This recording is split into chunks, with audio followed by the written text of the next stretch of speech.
السلام عليكم ورحمة الله وبركاته. الحمد لله حمدا كثيرا طيبا مباركا فيه كما يحب ربنا ويرضاه. أشهد أن لا إله إلا الله وحده لا شريك له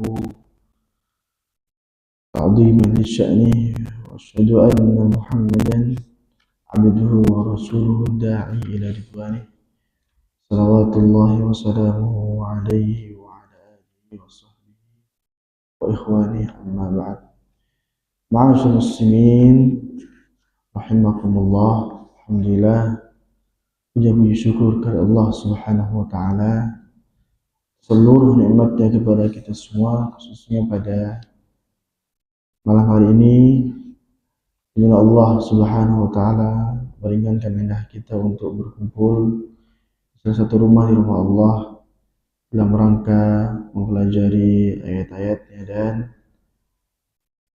sabda Nabi-Nya sallallahu alaihi wasallam. Mudah-mudahan Allah mengkaruniakan kita ilmu yang bermanfaat dan amal yang saleh. Salawat dan salam tentunya senantiasa tercurah sampaikan kepada Nabi kita Muhammad sallallahu alaihi wasallam, juga kepada sanak keluarganya, para sahabatnya, dan seluruh umatnya yang senantiasa menghidupkan sunnahnya hingga akhir zaman. Ma'asyiral muslimin rahimakumullah, kita lanjutkan ya pasal yang tersisa daripada kitab ini.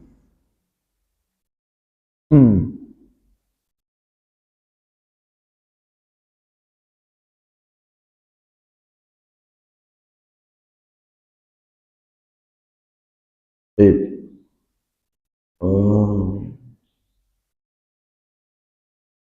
Faslun idza warada al-qari'i man fihi fadilatun ilmin أو صلاح أو شرف أو سن مع صيانة أو له حرمة بولاية أو ولادة أو غيرهما فلا بأس بالقيام له. Ya, pasal apabila ya seorang qari membaca Quran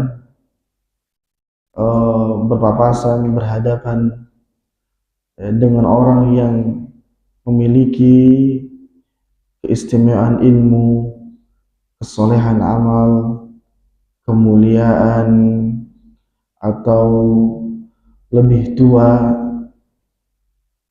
atau lau hurmah, orang yang memiliki kepemimpinan, atau orang yang lebih mulia nasabnya atau selain daripada keduanya, maka fala ba'sa, maka tidak mengapa dia berdiri menyambutnya ala sabil ihtiram wal ikram, dalam rangka untuk menghormati, la riya wal i'dham, tidak untuk riya, mencari pujian, ya, dan juga untuk mengagungkan, tidak untuk mencari pujian dan tidak untuk mengagungkan. Bal dzalika mustahab, itu dianjurkan.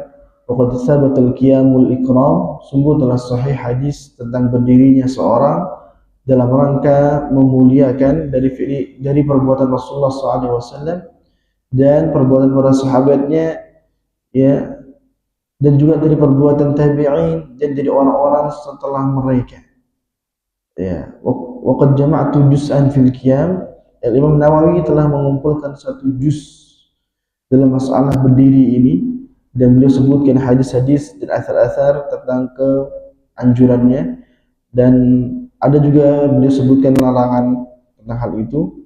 Namun beliau sebutkan hadisnya dhaif dan beliau jelaskan titik kelemahannya, dan beliau memberikan jawaban daripada maksud hadis yang melarang, walaysa fi nahi, sehingga akhirnya beliau tidak mendapati bahwa itu larangan murni. Wa awdahtu dzalika kullu bihamdillah ta'ala.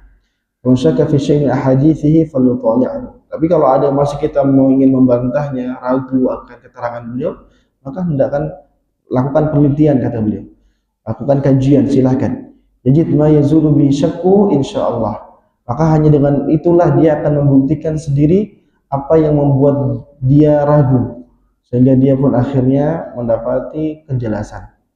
Pasal berikutnya fi ahkamin nafisati tata'allaqu bil qira'ati fi shalah ubaligu fi ikhtisar fa inna masyhuratan fi kutubil fiqh.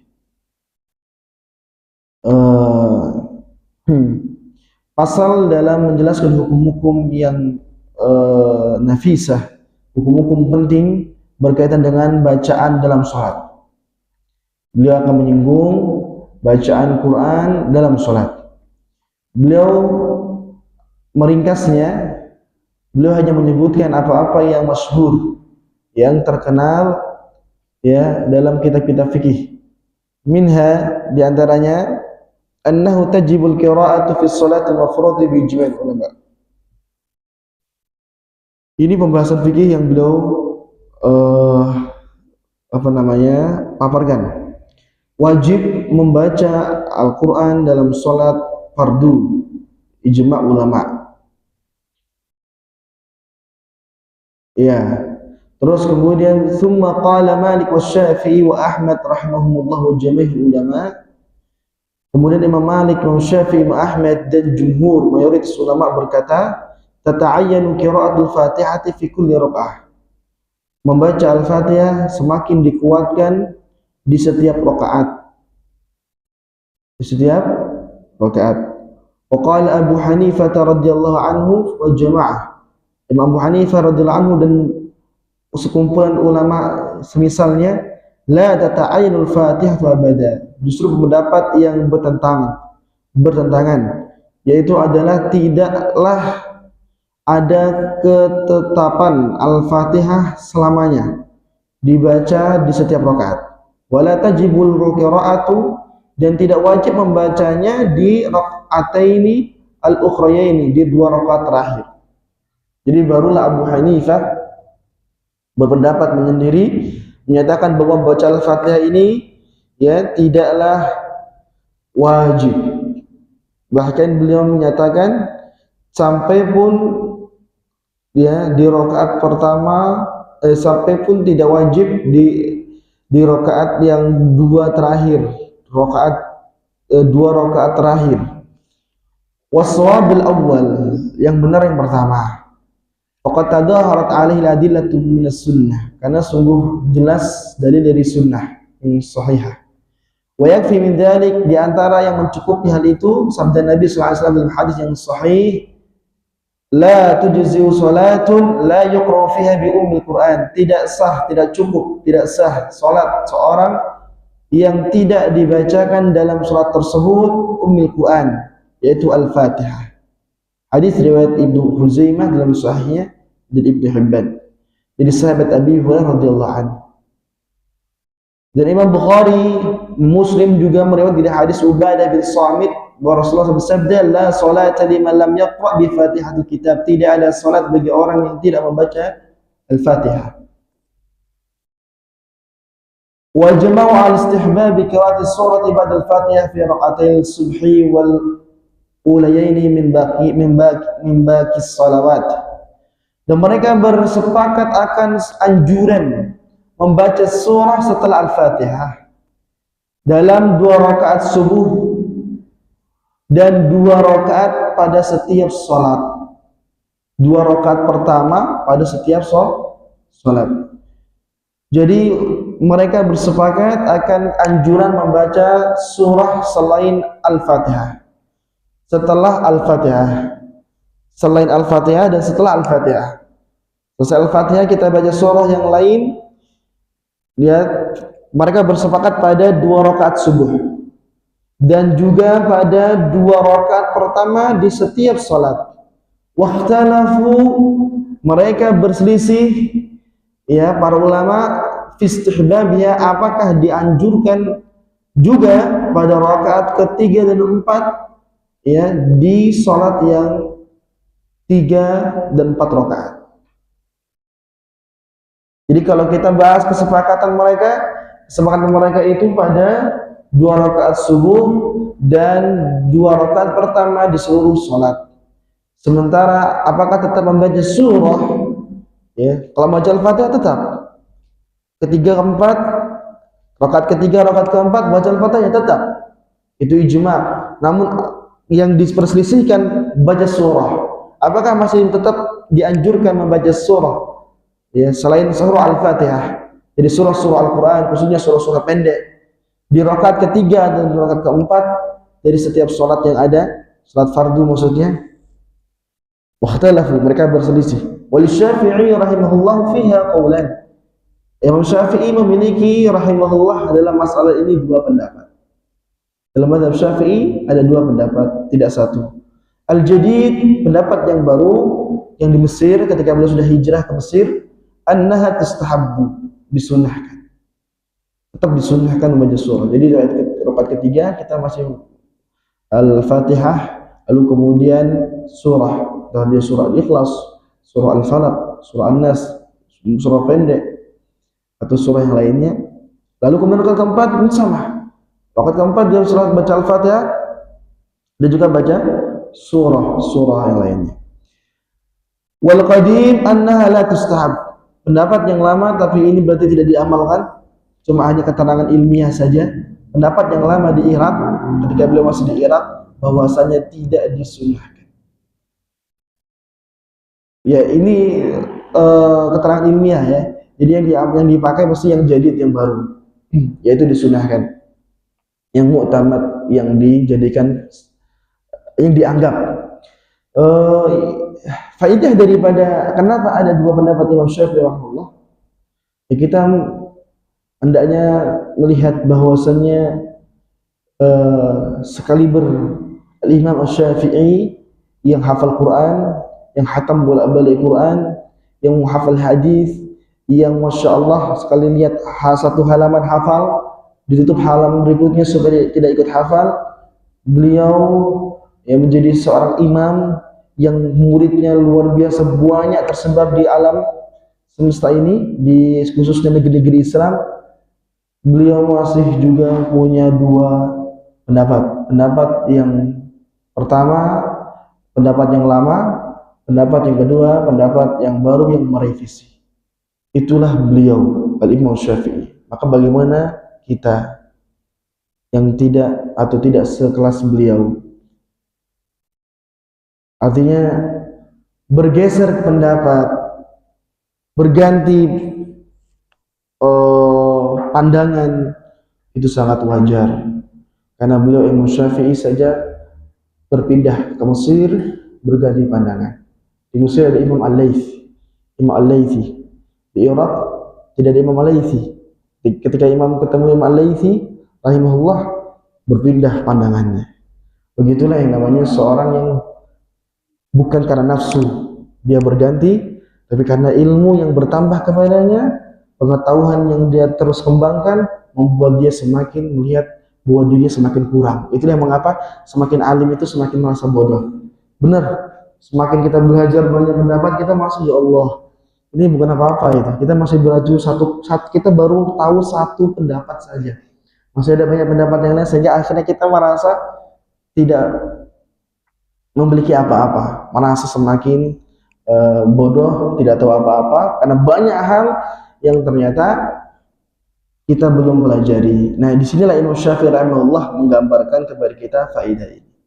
Qala ashabuna, berkata para ashab, yaitu imam-imam dalam mazhab Syafi'i, wa idza qulna, apabila kita katakan tustahab, disunnahkan membaca surah pendek atau surah-surah yang lainnya selain Al-Fatihah di rakaat ketiga dan empat, fala khilafa annahu yustahabbu an takuna aqalla min qira'ati fil ulayain. Ini sebagai pendapat yang mengambil istihbab dari pendapat yang mu'tamad. Dalam mazhab Syafi'i disunahkan ya baca surah-surah setelah Al-Fatihah di rakaat ketiga dan keempat.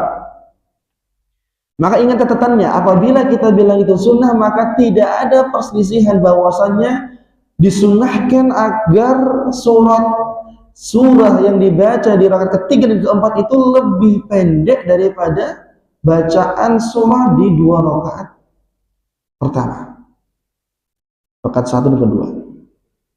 Jadi lebih pendek lagi ya, jadi aqol ya, lebih sedikit bacaannya, lebih singkat bacaannya, jadi lebih pendek surahnya, atau lebih sedikit ayatnya. wa takunu al-qira'atu fi tsalitsati war rabi'ati sawa. Mereka mengatakan sebagai penutupan bacaan surah di rakaat ketiga dan keempat setara panjangnya. Lebih pendek daripada dua rakaat pertama, namun dia setara dengan 3 dan 4-nya. Setara panjangnya. Dia bilang mirip-mirip lah Al-Falaq ya. Tinggal beberapa ayat atau beberapa baris kira-kira dengan surah An-Nasr misalkan seperti itu. Kita bisa perkirakan. Wa hal yutawwilul ula 'ala tsaniyah. Sekarang permasalahan yang baru. Kita selesai dari yang tadi sudah. Kami ulangi lagi. Mereka para ulama, ijma' ulama mewajibkan membaca Al-Fatihah. Apakah di setiap rakaat? Ada dua pendapat. Jumhur ulama, Imam Syafi'i, Imam Malik, Imam Ahmad menyatakan di setiap rakaat Al-Fatihah itu dibaca. Khususnya ini yang surat munfarid, surat yang sendirian. Ya, kalau surat sama imam kemarin sudah kita bahas ya, bahwa bacaan imam, bacaan makmum. Jadi makmum yang tidak baca secara lisannya itu baca secara perwakilan. Jadi di sisi Allah Subhanahu wa taala dihitungnya sudah baca. Jadi bukan orang yang nggak baca, makmum itu tidak baca, dianggap tidak baca, bukan. Ketika Nabi mengatakan qiraatul imam qiraatul makmum, bacaan imam bacaan makmum, berarti di sisi Allah makmum ini dianggap sudah baca semua dengan bacaan imam tersebut. Sehingga bukan berarti dia tidak baca. Maka artinya tetap baca, bahasanya gitu. Penilaian Allah tetap jatuhnya pada baca. Adapun Imam Abu Hanifah mengatakan Al-Fatihah ya tidaklah ditekankan. Ya, bahkan tidak wajib ya dibaca pada 2 rakaat terakhir. Cuma yang benar pertama, yang kuat yang pertama dari hadis Abu Hurairah dan hadis Ubadah bin Samit dari Bukhari Muslim. Selesai ya. Jadi kita ambil yang pertama bahwa sepakat ijma' bahkannya ijma' ulama mengatakan bahwa Al-Fatihah itu dibaca di setiap rakaat. Bedanya orang yang sholat sendiri dia membaca dengan sendirinya. Adapun orang yang berjamaah khususnya makmum, maka di rakaat pertama dan kedua yang dia mendengarkan bacaan jahr imam, maka bacaan Fatihah imam, bacaan Fatihah makmum. Sehingga dia telah dihitung baca sekalipun dia tidak bersuara Al-Fatihah. Kemudian berikutnya permasalahan baca surah setelah Al-Fatihah. Mereka bersepakat akan kesunahan, keanjurannya baca surah ya setelah Al-Fatihah di setiap rakaat. Di rakaat pertama dan kedua. Mereka berselisih, apakah rakaat ketiga dan keempat masih juga disunahkan? Pendapat yang dianggap dan berlaku dalam mazhab Syafi'i itu adalah dianjurkan. Rakaat ketiga dan keempat dianjurkan membaca surah. Apabila kita membaca surah, maka perhatikan hendaknya kita jadikan rakaat ketiga surah yang dibaca setelah Al-Fatihah di rakaat ketiga dan keempat lebih singkat daripada surah yang dibaca setelah Al-Fatihah di rakaat pertama dan kedua. Dan mereka kemudian mengatakan dalam mazhab Syafi'i ini, mereka mengatakan bahwa 3 dan 4 disetarakan panjangnya atau ukuran bacaan suratnya. Maka berikutnya adalah permasalahan ya, wahal yutawwiluna 'ala tsaniyah. Apakah rakaat pertama bacaannya dipanjangkan daripada rakaat kedua? Bacaan apa nih? Surah setelah Al-Fatihah. Kalau tadi kita bilang 3 dan 4 seimbang. Hanya saja 3 dan 4 lebih singkat daripada bacaan rakaat pertama dan kedua. Sekarang rakaat pertama dan kedua, mana yang lebih panjang? Apakah dipanjangkan yang pertama dari yang kedua? Nah, ini pembahasan maju lagi. Maju masalah rakaat pertama dan kedua. Fihi wajhan, ada dua sisi. As-sahihuma, yang paling sahih inda jumhur, di mayoritas ulama Syafi'i, annahu la yutawil, tidak memanjangkan yang pertama dari yang kedua.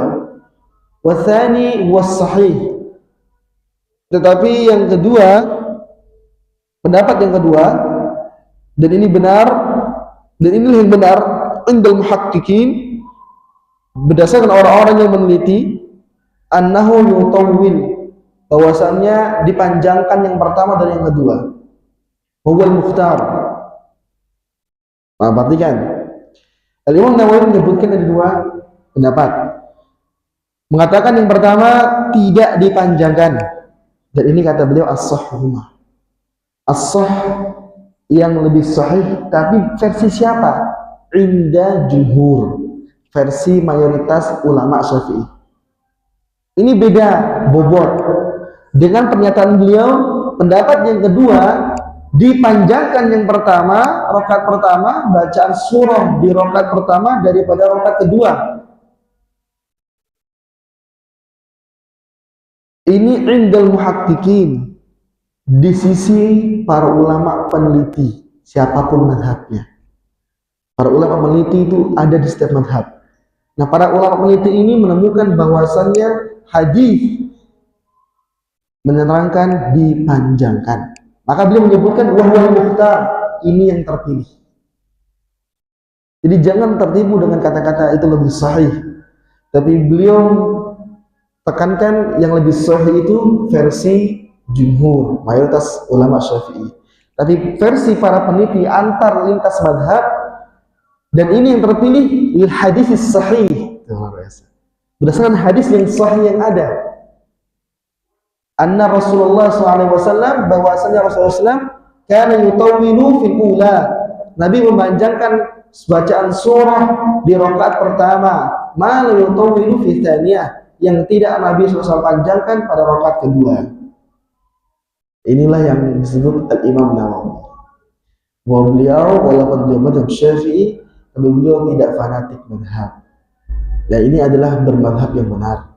Madhab ini membantu kita untuk bagaimana menyimpulkan hadis yang begitu berat, menyimpulkan ayat yang begitu umum, menjadi sebuah yang bisa diamalkan. Tapi tidak boleh fanatik. Sehingga kita harus diajarkan mengikuti dalil daripada fanatik madhab. Makanya mengapa kembali kepada dalil itu bukan berarti menyampingkan dan membuang madhab, tapi menyampingkan fanatiknya, membuang fanatiknya. Apa dasar kita? Imam Nawawi. Imam Nawawi di sini contohnya ini ingkari sebagai bukti bahwa Imam Nawawi tidak fanatik. Dia mengatakan jumhur mayoritas ulama Syafi'i yang lebih sahih, as-sah paling sahihnya ini. Tapi bagi para peneliti tidak itu. Karena ada hadis Nabi SAW. Mereka temukan ini hadisnya sahih, ya, hadisnya diriwayatkan Bukhari Muslim dari Abi Qatadah. Abi Qatadah ini namanya Al-Haris. Ya. Beliau adalah namanya Al-Haris. Qala kana Rasulullah SAW yaqra'u fi rak'atayn al-ulayayn min salat ad-duhr bi fatil kitab. Wa suratayn yutawwilu fil ula wa yuqassir fi thaniyah. Tuh. Nabi SAW itu membaca dalam dua rakaat pertama dari salat duhur dengan Al-Fatihah. Setiap rakaatnya di dua rakaat pertama dengan surah dengan Al-Fatihah. Lalu kemudian setelah itu ada dua surah yang dibaca setelah Al-Fatihah di rakaat pertama dan kedua. Yang di rakaat pertama yutawwil, Nabi panjangkan. Di rakaat kedua Nabi singkatkan, Nabi pangkas. Yusammiul ayata ahyanan.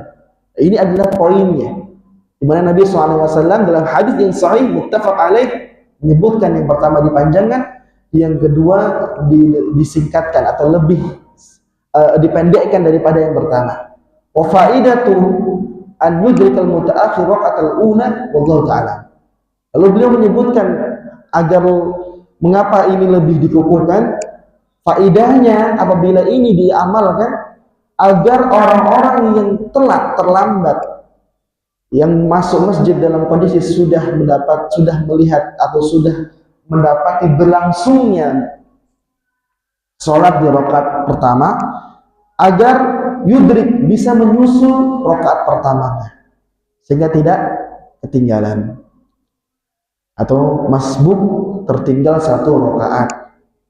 Baik, itu lebih ringan daripada dia ketinggal satu rakaat. Itu faedahnya. Jadi ini ada dua faedah sebenarnya. Satu, sikap Imam Syafi'i dalam berfikih, bagaimana dalam beragama. Dua, bagaimana beliau ketika memilih satu pendapat berdasarkan hadis yang sahih, dan beliau kembangkan menjadi sebuah faedah agar kita semakin mantap dengan pendapat ini. Ternyata ada manfaatnya. Apa manfaatnya? Agar menyediakan kesempatan bagi orang-orang yang tiba di masjid sementara sholat telah berlangsung masih mendapatkan rakaat yang pertama. Qala Syafi'i rahimahullah, Imam Syafi'i mengatakan rahimahullah, wa idza adraka al-masbuqu ma'al imami rak'atayn al-ukhrayayn min adh-dhuhri aw ghayrihima thumma qala ila al-ityani bima baqi ustuhibba lahu an yaqra as-surah. Imam Syafi'i kemudian menyebutkan keterangan masalah ya di luar masalah yang telah kita bahas tadi. Ini baru lagi ya, sudah selesai tadi pembahasan kita ya, bahwa yang pertama lebih panjang, yang kedua lebih singkat. Selesai sudah.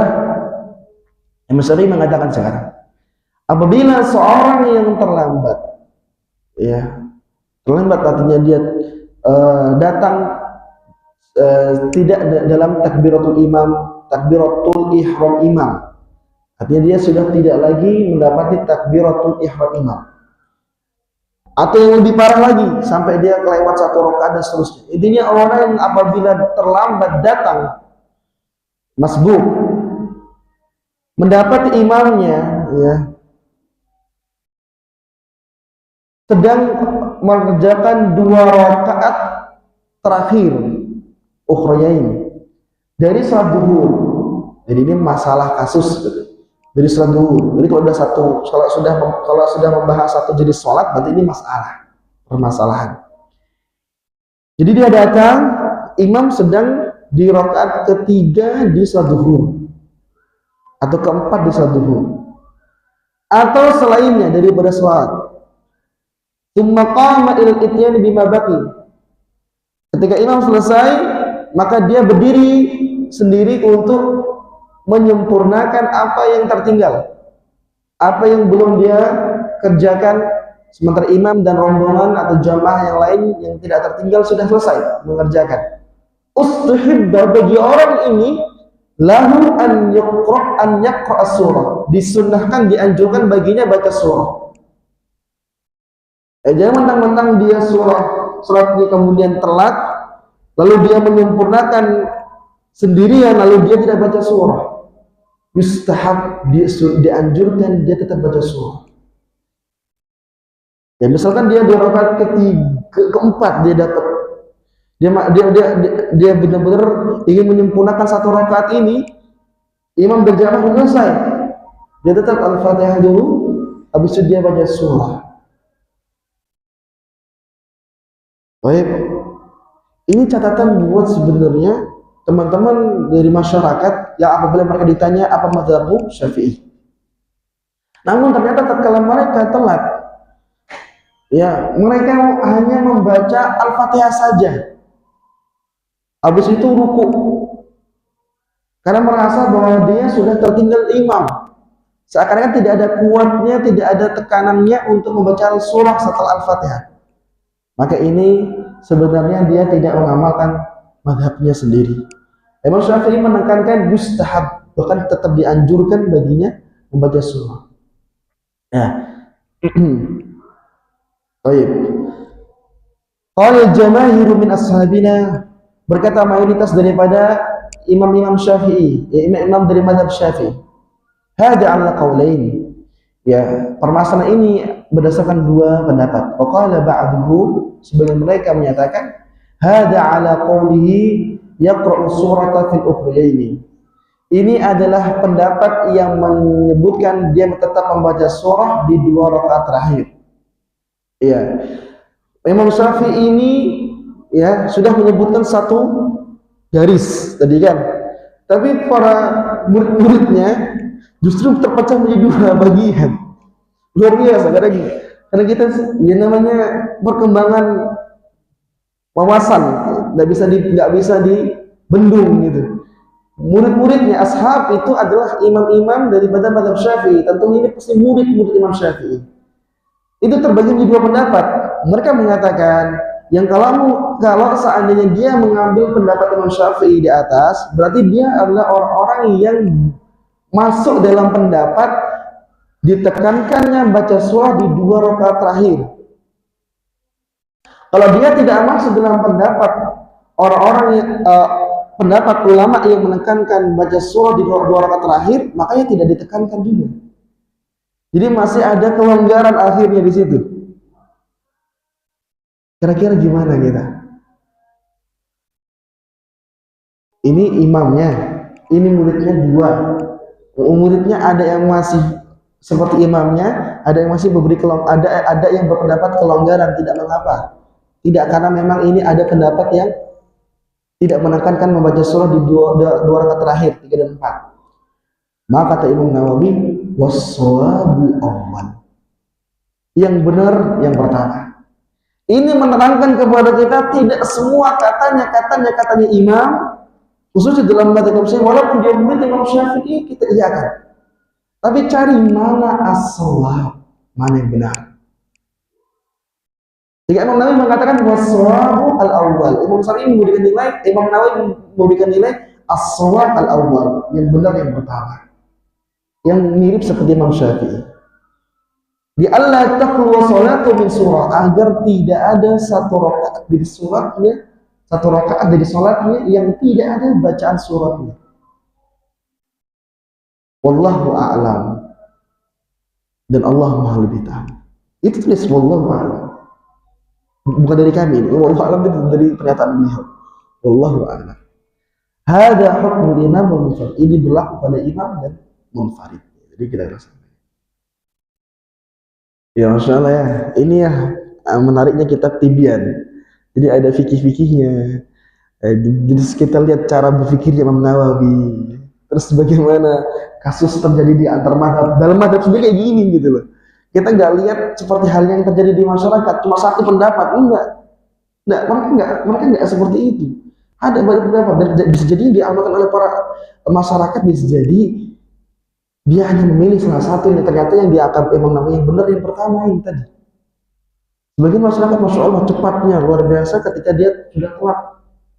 Dia ketika dia munfarid, ya, maksudnya dia musbuk dan dia menyempurnakan rakaat yang tersisa, dia cepat sekali. Seakan-akan nggak ada kesempatan untuk baca surah. Kalaupun dia mengambil pendapat yang muridnya Imam Syafi'i yang satu tadi, sebagian yang tersisa tadi, tapi Imam Nawawi tidak membenarkan. Yang Imam Nawawi benarkan adalah yang pertama.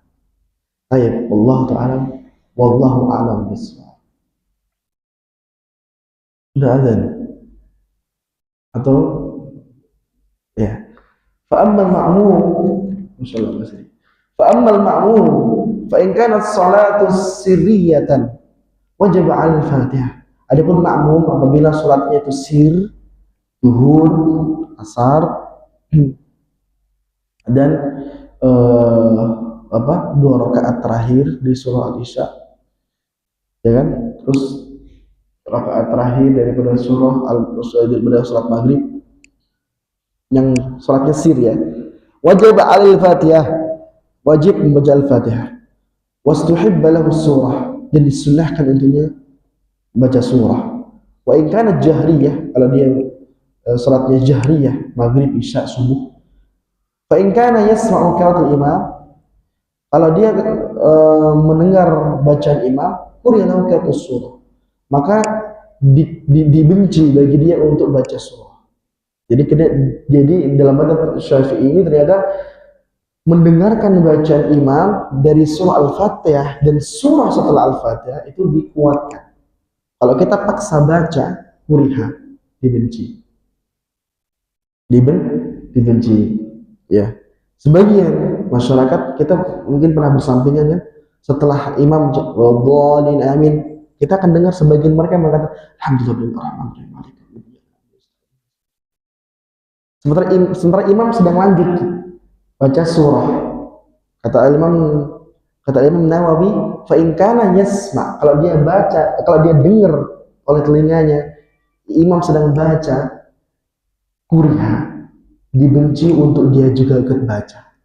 Dibenci. Apalagi dia baca surah yang lain. Ini ikutin aja dibenci. Dia fokus dengarkan, istima'. Karena wa idza qul Qur'an fastami'u lahu wa ansitu. Bila dibacakan oleh kalian Al-Quran, kalian mendengarkannya, dengarkanlah seksama dan diam. Jangan ikuti. Walaupun itu bacaan yang sama, kita ikuti. Apalagi kalau sampai kita baca bacaan yang lain, bukan bacaan surah yang dibaca imam. Ini lebih lagi. Paham masalah ini ya? Jadi untuk itu, makmum tidak demikian. Ya, dia harusnya dengarkan, diam. Fa fi wujubil Fatihah qaulan. Dalam wajibnya Al-Fatihah ini ada dua pendapat. Ini tidak ada dengar lagi suara-suara, belum ada nana. Khawatir kita azan terakhir. Ya salam. Wa fi wujubil Fatihah, dan dalam kewajiban Al-Fatihah qaulan ada dua pendapat. As-sahhuhuma tajib, yang paling sahih adalah wajibnya, wa tsani la tajib. Wa in kana la yasma'ul qira'ah. Ini masalah makmum ya. Masalah makmum yang apakah dia baca Al-Fatihah atau tidak? Dalam mazhab Syafi'i wajib baca Al-Fatihah. Itu pendapat pertama dan ini lebih sahih, paling sahih. Yang kedua, tidak wajib. Baik. Dan ini masih dalam kategori pemahaman yang kita telah sampaikan, bahwa tatkala dia disebut membaca makmum itu tetap disebut sebagai seorang yang membaca Al-Fatihah dengan bacaan imam. Jadi maksudnya seandainya pun dia tidak membaca dengan lisannya, maka makmum tetap dianggap sebagai seorang yang telah membaca Al-Fatihah di sisi Allah Subhanahu wa taala, karena dalam hadis qiraatul imam qiraatul makmum, bacaan imam, bacaan makmum. Baik.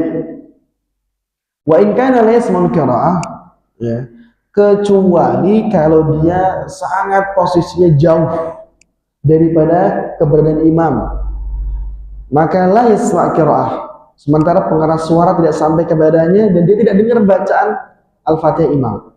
Sahih, maka dalam kasus ini yang enggak dengar bacaan imam tadi, saking jauhnya dia, banyak ramainya jamaah, wujub Al-Fatihah, dia wajib baca Al-Fatihah. Karena dia nggak dengar. Kalau dia dengar, dibenci membaca. Itu salah satu yang paling kuat atau paling tercermin di mazhab. Wastihbabus surah, lalu kemudian disunahkan baca surah seperti yang kita bahas tadi.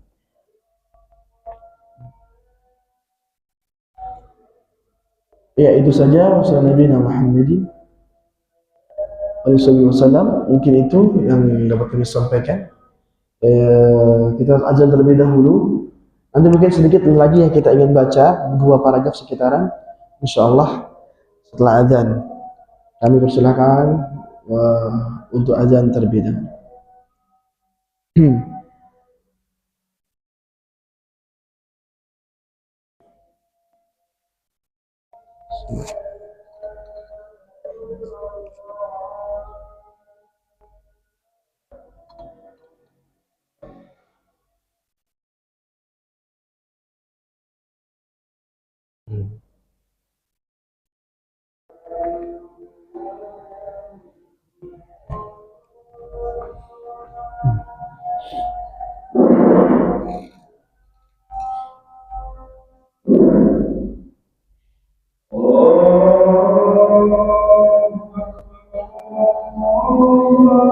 Oh Allah.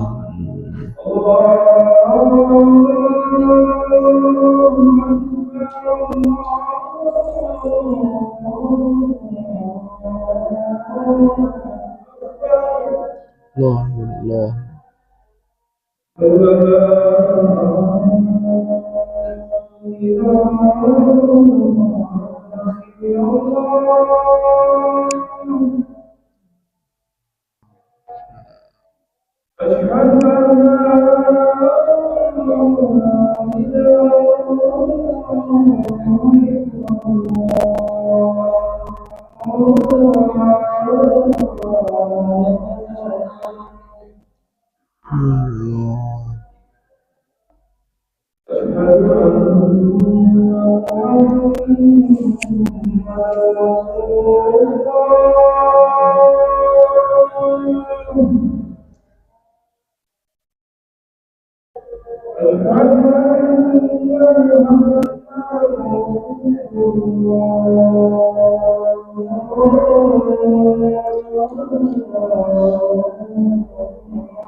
Allah.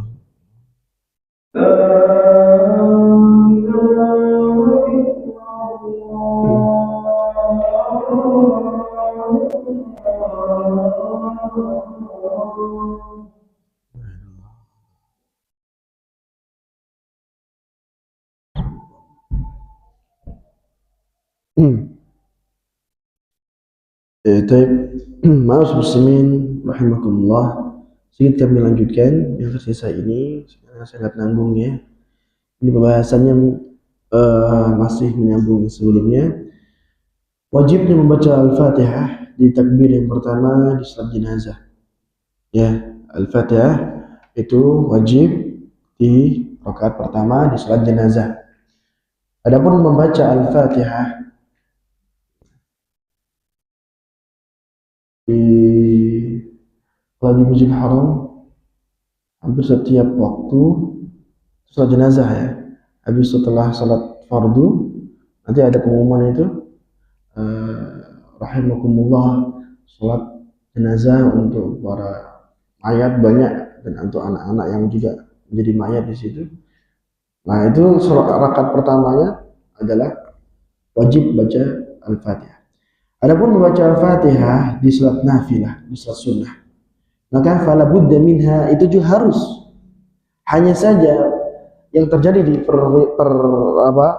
perselisihan daripada para imam Syafi'i, para imam mazhab Syafi'i itu dalam namanya.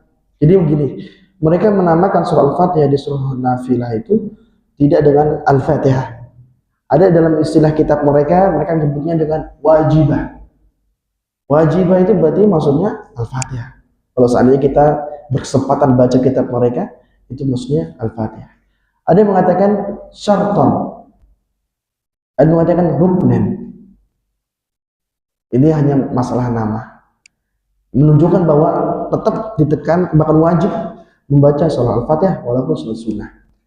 Wal ajiz, adapun yang tidak mampu Al-Fatihah, tidak mampu membaca Al-Fatihah, tidak mampu menghafal Al-Fatihah, tidak mampu untuk bisa membawa Al-Fatihah atau menggunakan Al-Fatihah dalam sholatnya. Fi hadza kulli ya'ti bi badaliha, maka dia harus mendatangkan penggantinya. Apa penggantinya? Fayaqra'u biqadriha. Dia hendaknya membaca yang sebatas dia mampu. Itu pengganti pertama. Bacanya bisa alhamdulillah alamin. Ya udah.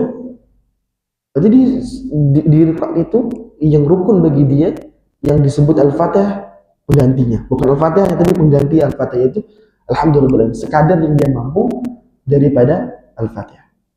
Atau dari Al-Qur'an. Ya.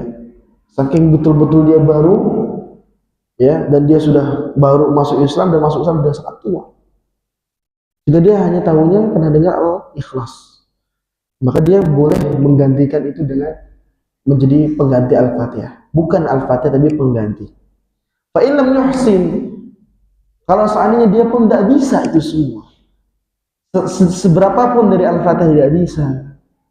Dari surah yang mungkin pernah dia dengar sering, dia tidak bisa juga. Tidak ada. Ata biqadriha min al-adhkar. Maka dia wajib menggantikan dengan semampu yang dia mampu daripada zikir-zikir. Seperti tasbih dan tahlil. Tasbih ini cuma subhanallah. Tahlil la ilaha illallah. Apa itu? Wa nahwihima atau selain keduanya. Itu bagi yang benar-benar tidak mampu lagi.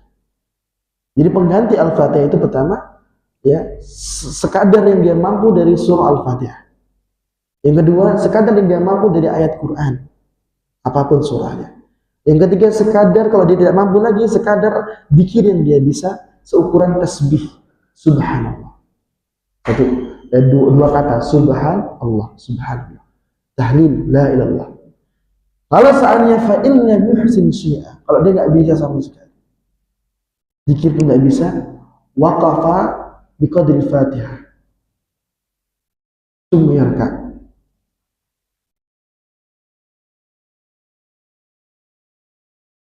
Ya, dia hendaknya berdiri dan tidak baca apa-apa. Dan lama dia berdiri seakan-akan seukuran orang yang baca Al-Fatihah. Iya salah. Kemudian dari Islam. Sumiyar kalau dia ruku. Dia bisa zikir wala apa. Dia Allah Akbar. Allah Akbar dia bisa zikir. Allah Akbar, Allah Akbar, Allah Akbar, Allah Akbar. Seandainya ya dia kita katakan tidak bisa ini semua. Waqafa biqadril Fatihah. Dia berdiri selama orang baca Al-Fatihah. Seukuran bacaan Al-Fatihah pada umumnya maka cukup bagi dia walaupun dia tidak baca apa. Lalu setelah itu ruku. Wallahu a'lam. Jadi gimana kita tinggalkan sholat semudah ini? Banyak orang yang tidak bisa. Nah, yang kalau dicicil mudah insya Allah. Kalau tidak bisa sama sekali, ya udah. Ada kemudahan, nggak mungkin nggak ada kemudahan. Ini adalah gambaran bahwa kita tidak boleh meninggalkan sholat cuma gara-gara banyak zikir yang harus dihafal. Kesulitan untuk menguasainya. Wallahu ta'ala bishawab. Wassalamualaikum Muhammadin wasallam. Itu dapat kami sampaikan. Bila ada pertanyaan satu dua mungkin boleh kita buka tanya jawab. Ya. Assalamualaikum.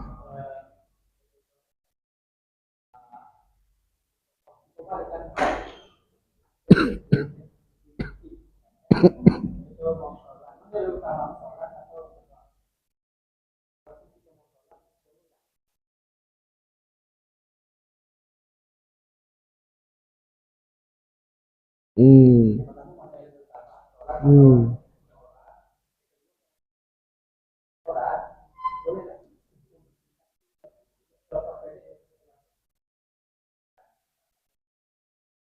Ya.